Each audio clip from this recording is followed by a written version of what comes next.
Well, good morning. Good morning. Still morning, yep. My name's Kevin, and I'm one of the pastors on staff. And we are in the process of finishing up. We have 2 Sundays left today and this Sunday on our series that we are calling The Sound of Glory. And it's hearing from God. And we have been in this series for quite a while. I hope that in the midst of this series that you've had an opportunity to take note of ways in which today and every day you can hear from God. And this morning we're going to be in the book of Ecclesiastes, and we're going to be talking about the seasons and the seasons of life and how we hear God in the seasons of life. And with that idea, I invite you, I'm going to be in Ecclesiastes. I'm first being in chapter 1 and then in chapter 3.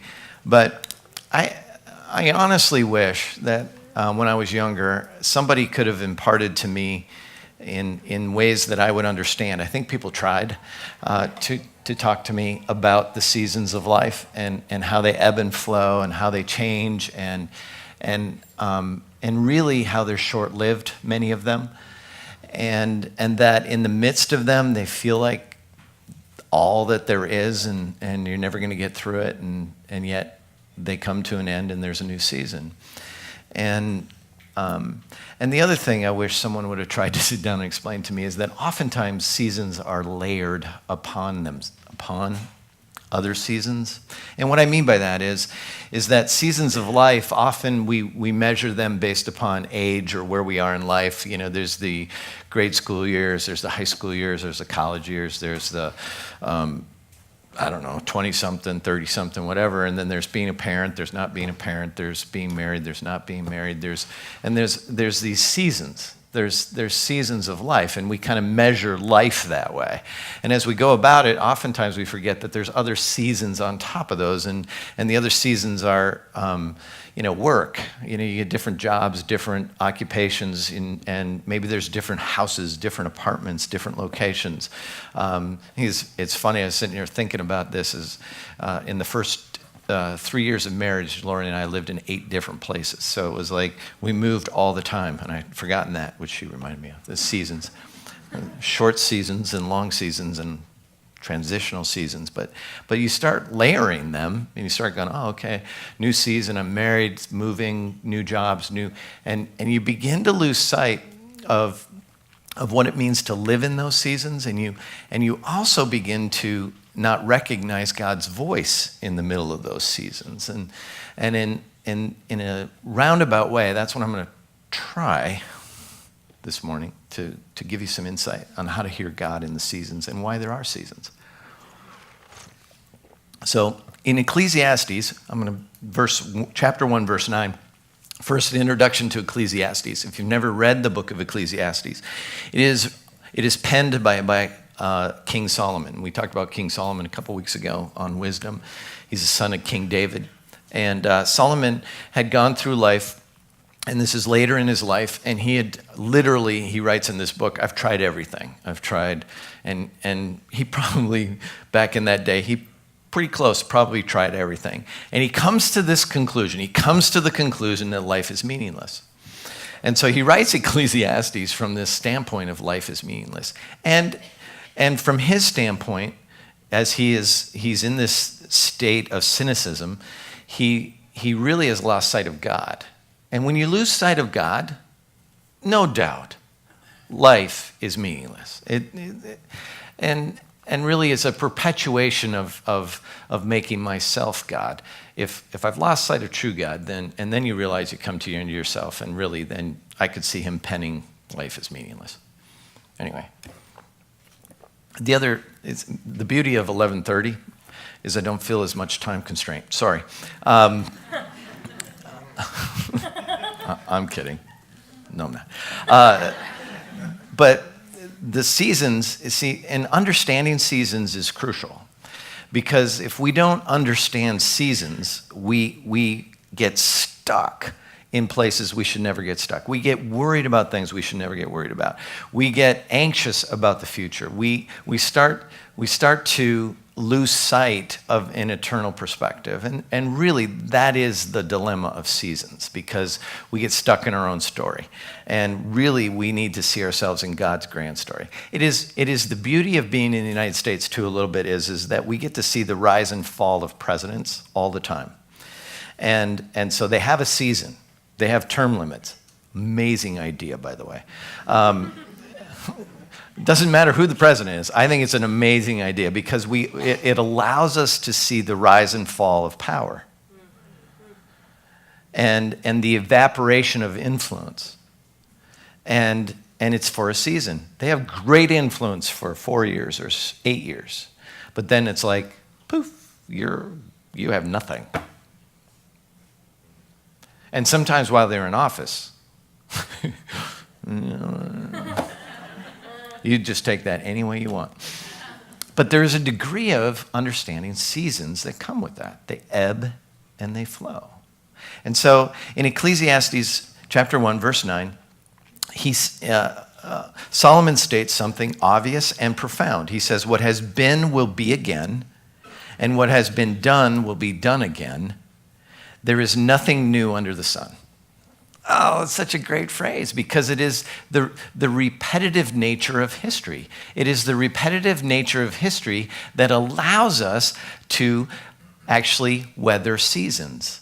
It is the repetitive nature of life that we can look back on and go, yeah, I'll get through this. There's nothing new under the sun. This has happened before. It is the nature of humanity. It is the nature of mankind. This is who we are. This is what happens. It is why if you want to know what's going to happen in the future, you just look to the past because you begin to recognize the patterns of humanity. Great nations crumble. And there's reasons why great nations crumble. Great nations have been crumbling since, I don't know, they've been crumbling all along, right? So history is naturally repeating itself because we don't learn from history.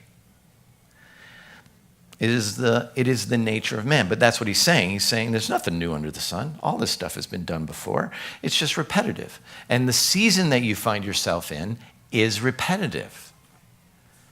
So with that, I want to take you to Ecclesiastes chapter 3. And chapter 3 is a great poetic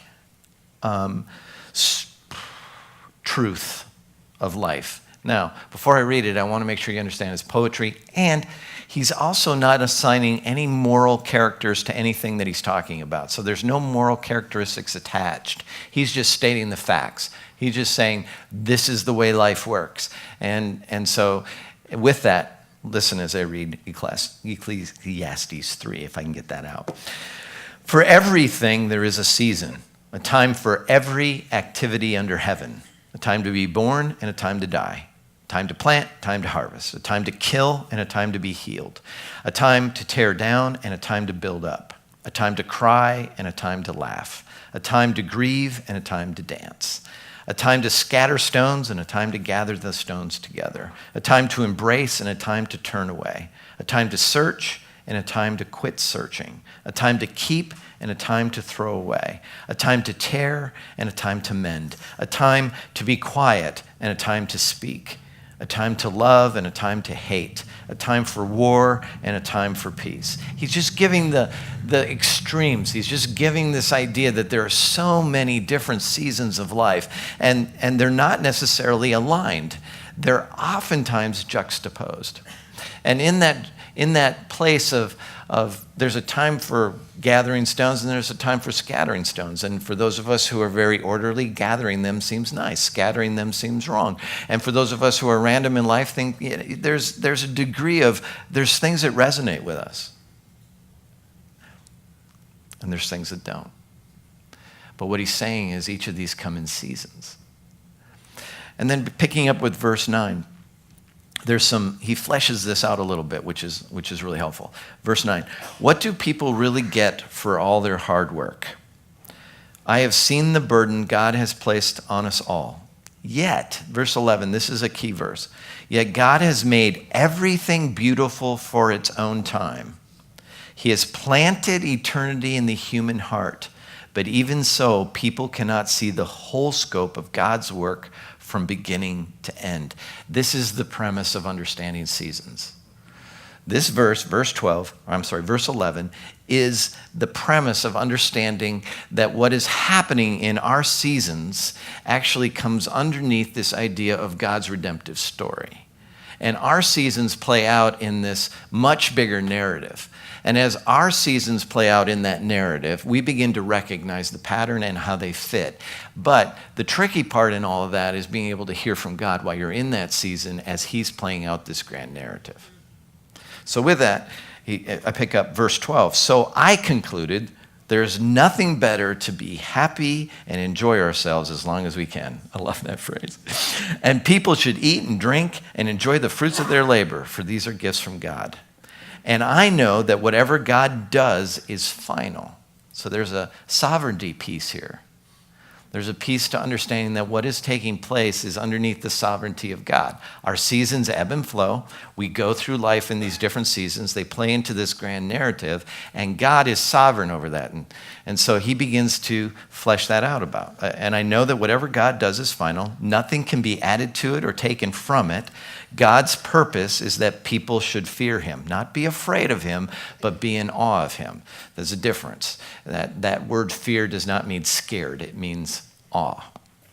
And so, in verse 15, what is happening now, he restates now a little bit, what is happening now has happened before, and what will happen in the future has happened before, because God makes the same things happen over and over again.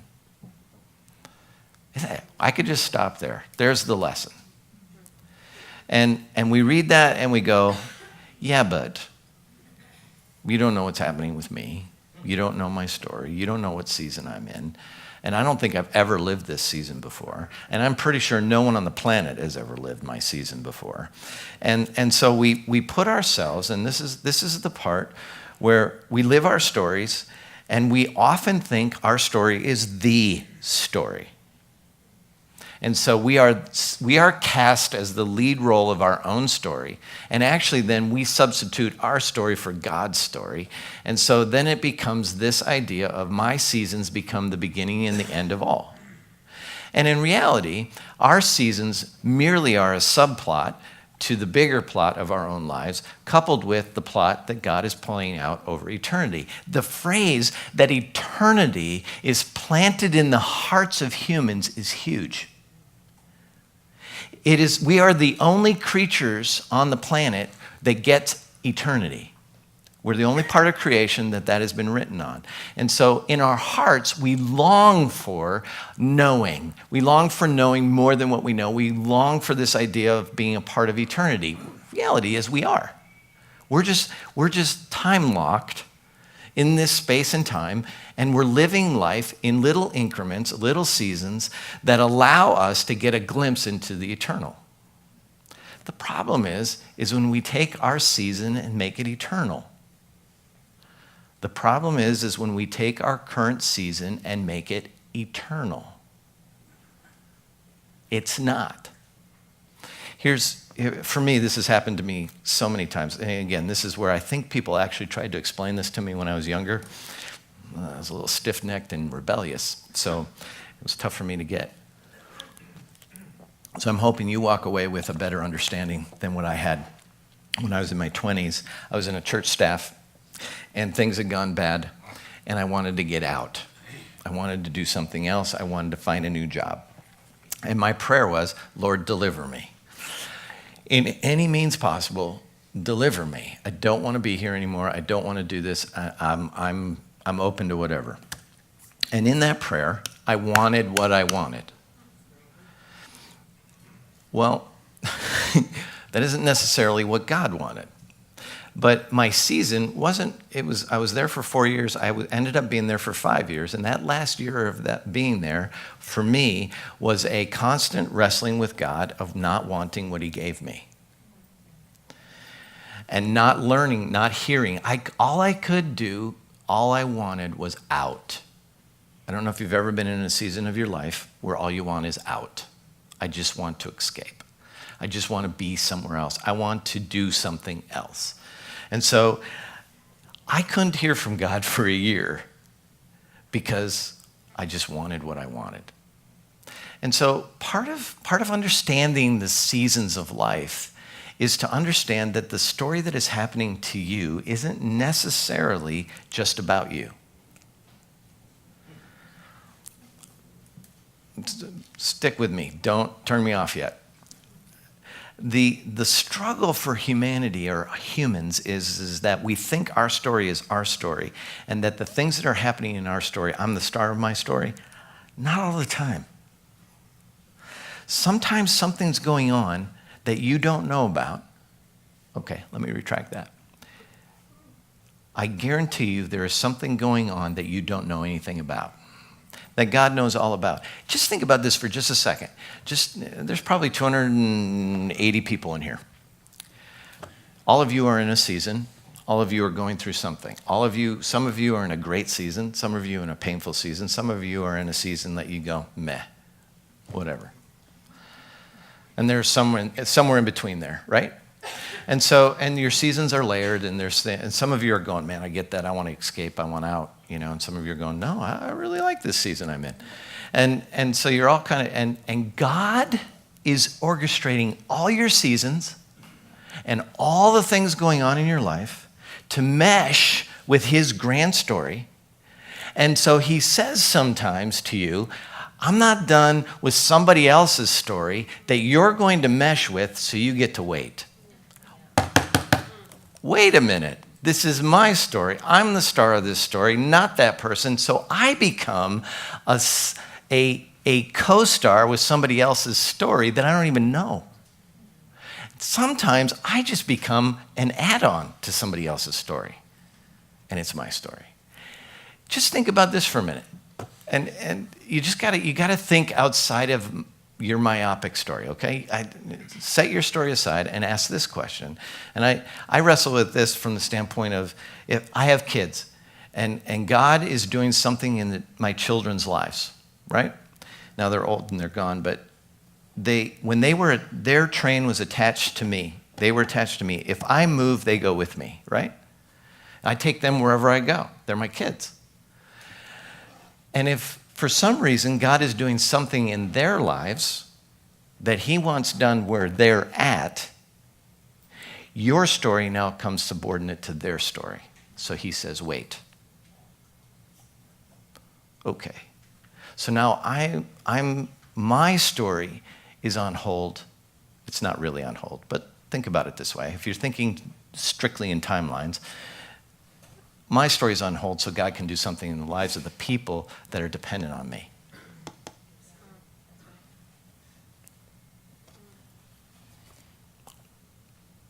See, I wish somebody would explain this to me when I was younger and I just wanted what I wanted. Because I can't hear from God when I just want what I want. And maybe, just maybe, he's doing something in the life of somebody else that requires me to wait. Or what if the other place that you're going isn't ready yet? The other place just isn't ready yet. And so he says, wait. It's hard. See, we long for eternity and we look to the future, but all that grand thing that's taking place in all of our lives, our subplots are all part of the master plot. And he's working it all out. That's the thing, because God makes the same things happen over and over again. What is happening now has happened before, and it will happen again in the future. I love his conclusion there. People should eat and drink and enjoy the fruits of their labor, for these are gifts from God. I think we get too worried about stuff we shouldn't be worried about. Depending upon what season of life we're in.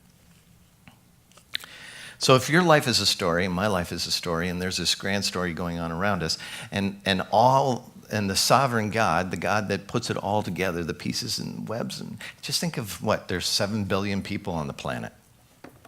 Wow. Try to keep track of that. Any control person in the room is like, whew. You don't get to, see? So how do we hear from God in the midst of these layered seasons, and how do we embrace the season without it being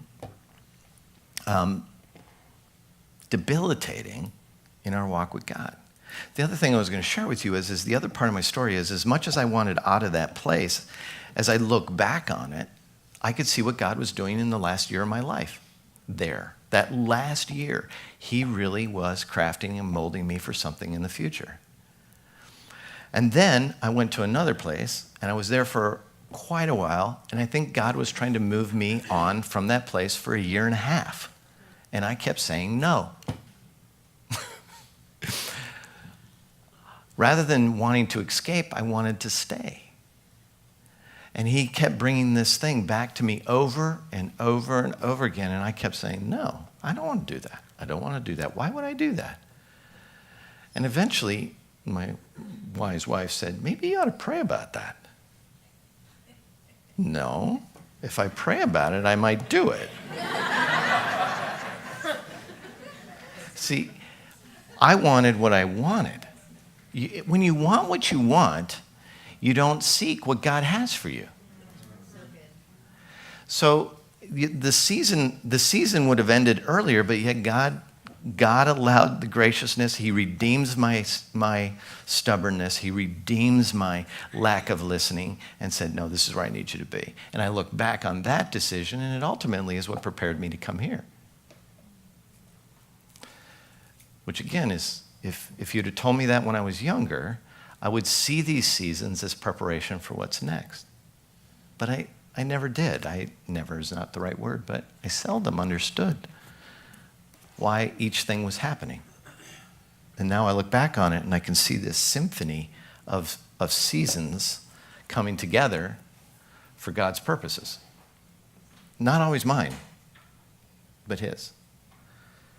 And so the reality is that's what's happening. And whether we want to acknowledge it or not acknowledge it, and we want to acknowledge that, and this is where we have to set, Jamie says we have to set our ego aside. We have to set the ego aside and ask the question of our season in life and say, and ask the question of our season, am I the main player in this season, or am I a co-star? Am I a walk-on to the story, the subplot that's being played out in front of me? That's hard.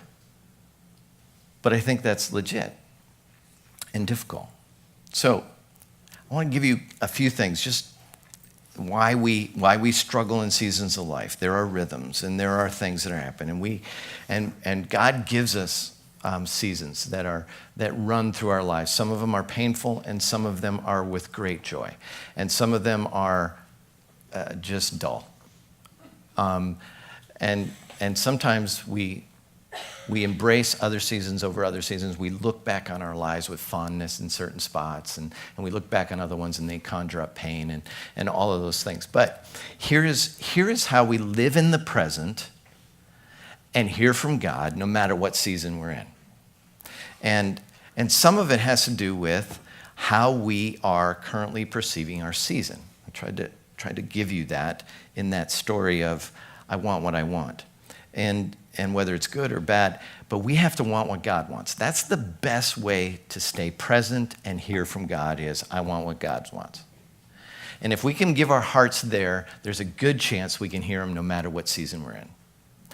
But the moment that fear creeps in or anxiety creeps in, the moment that we are in that stage of life where all we want is escape and all we want what we want, what has happened is we've set God aside. We've said to our God, I'm going to just listen to myself, or I'm going to listen to the season I'm in. And so we have to come back to a place where we go, okay, I need to look to my history. This is where your faith was forged. And what I mean by that is, as we live in the current state that we're in, faith is rooted in what we know to be true about God and our experiences with God in the past. If we feel like God had let us down at some other season in our lives, it will be a moment when we look back on it and it eroded away our faith. It does something to our faith. But if we look back and we go, God brought me through this painful time, the season ended, it bolsters our faith. We begin to see God at play in all circumstances. We begin to see God as the source of our strength. We begin to see God as he really is, as opposed to what we think he ought to be. Because if he doesn't deliver us the way we want to, oftentimes it erodes our faith because we think God ought to do things the way we ought to do things. And so rather than deepening our faith, it erodes our faith. I've met old people that have looked back on their lives and they only are angry at God because of the way their life played out, which is crazy. Because now their faith is minimal and their future is hopeless. Because faith is rooted in our past, hope is what we see for our future. And if our past is rooted in the idea that our faith is diminished because we can't trust God, then we can't trust God for our future. And if all we can see is the bad of our past, then all we will see in the future is uncertainty and fear the future. And that is hopelessness. So as we look back over, and this is what he's trying to say, this is what the author of Ecclesiastes, this is what Solomon is trying to tell people, is as you look back over your seasons of life, the common thread that has to show up is God. If God doesn't show up as being with you in your pain and being with you in your successes and being alongside you when life is the hardest and when you are just plain out, worn out, is God a part of that equation? If he's not, then you'll find your present to be very difficult. Because your faith will be rooted in something other than the truth about God. And if it's not true, then you will believe a falsity about God.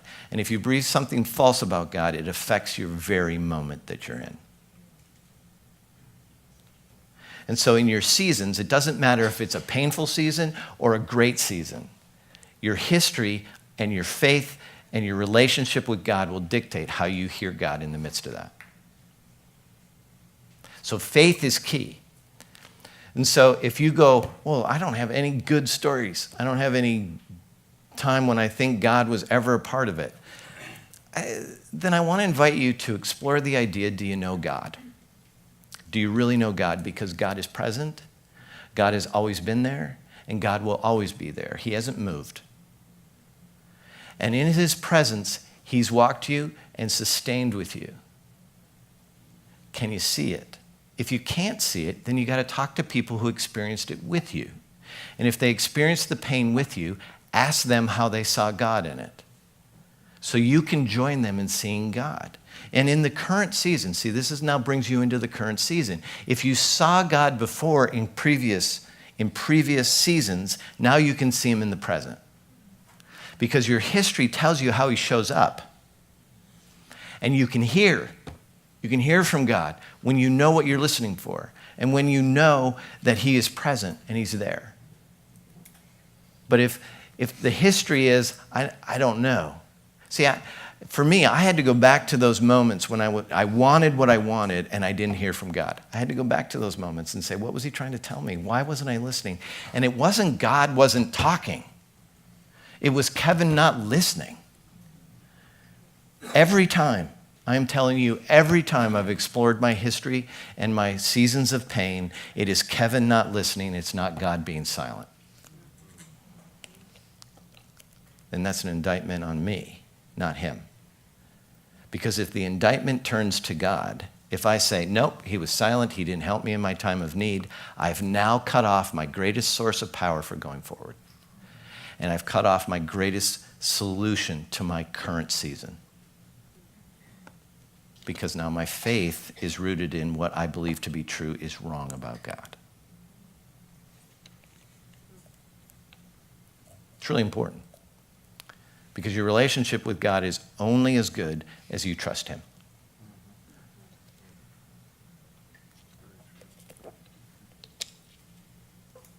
So I invite you into that idea. So seasons.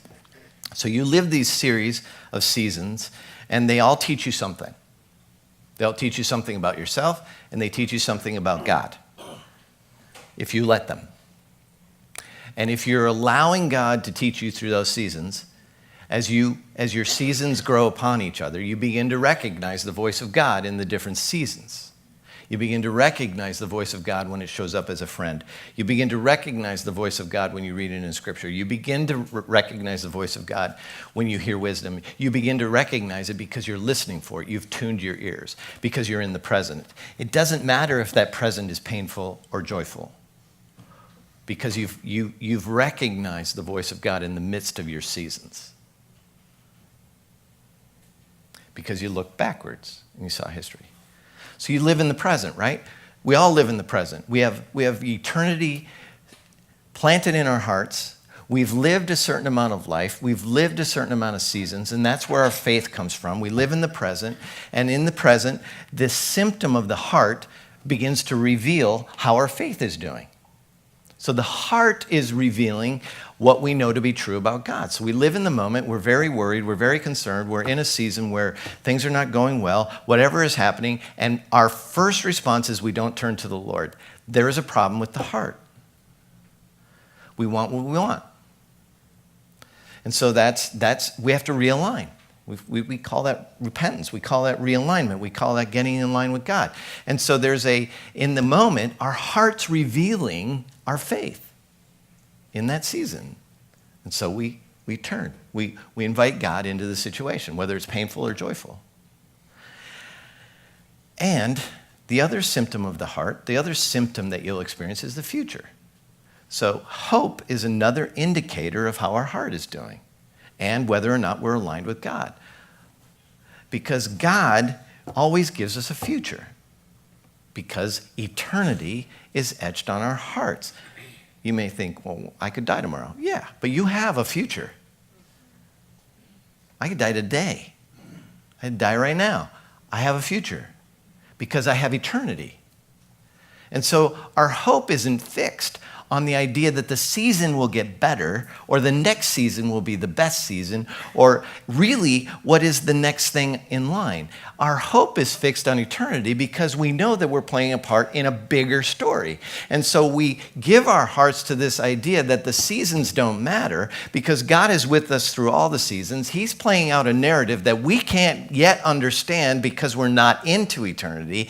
And we live in the moment. We can love well because our faith is rooted in the history of seeing God at play in our hearts. And our future, our hope, our excitement of what is next is rooted in the idea that our hearts are attuned to eternity. And so the seasons become non-issues if we're aligned. So the seasons come and the seasons go. Time to do this, a time to do that. And what we begin to see is that God is playing out for us a series of seasons to shape us into the likeness of his Son. What I also learned along the way, several times, is that I keep getting to relive seasons until I learn something. Yeah. Ooh. That's a privilege, by the way. And stubborn people can be slow learners. Just saying. So there's rhythms to it. And if you're paying attention, you begin to see them. And if you're not paying attention, you just go, how did I get here again? How did this season creep up on me? There's a pretty good chance that you weren't listening. Your ears weren't tuned. And truth is, it happens to every human being. It happened to the author of Ecclesiastes. It happened to Solomon. His ears weren't tuned to God anymore. They were tuned to something else.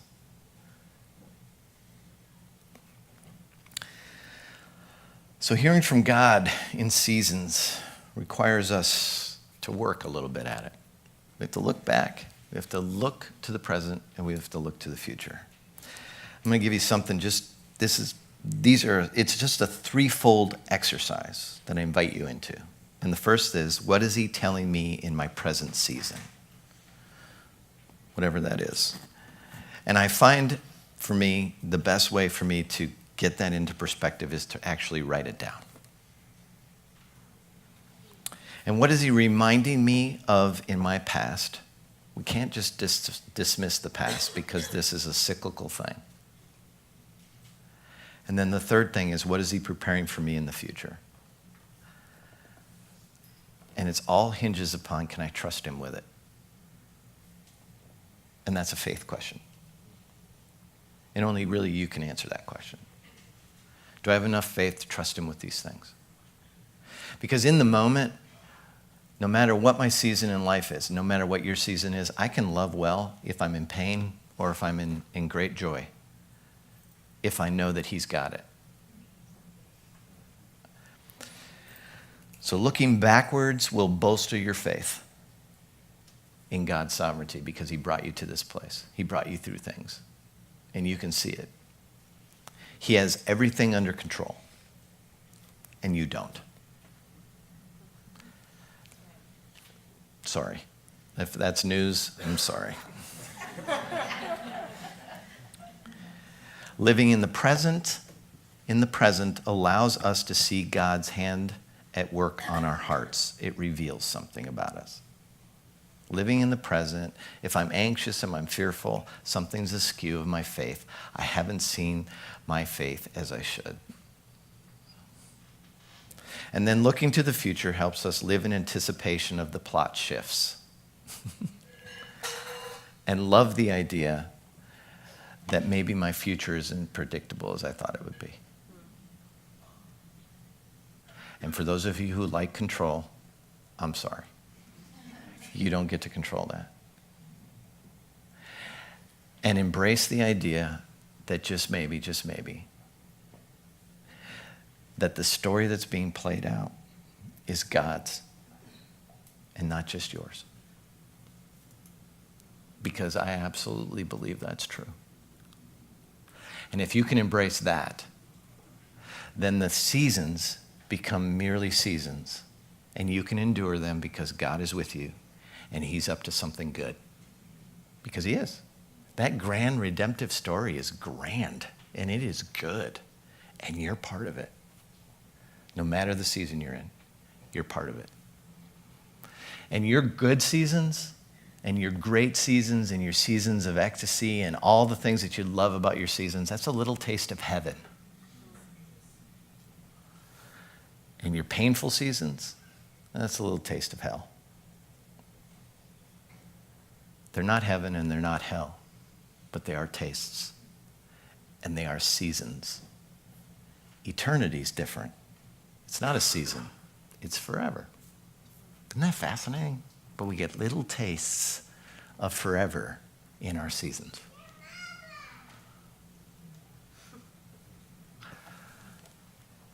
So listen well. Tune your ears. Deepen your faith. Anticipate the plot turns. And live in the present. And know that he's always with you. Let's pray. Jesus, we are amazed at how much we don't know. And you give us today. There's no promise of tomorrow. But you've put us on this planet. You've given us seasons. You've given us joy. You've given us pain. You've given us all those things so that we might know you deeper. May we be people who trust you with tomorrow, can look back and see your hand upon our lives, and that we would grow in faith and trust you for the future. May we live in the present, and may what overflow from our hearts is love. Love for one another and love for you. Thanks for meeting us this morning. Give us hope. Amen.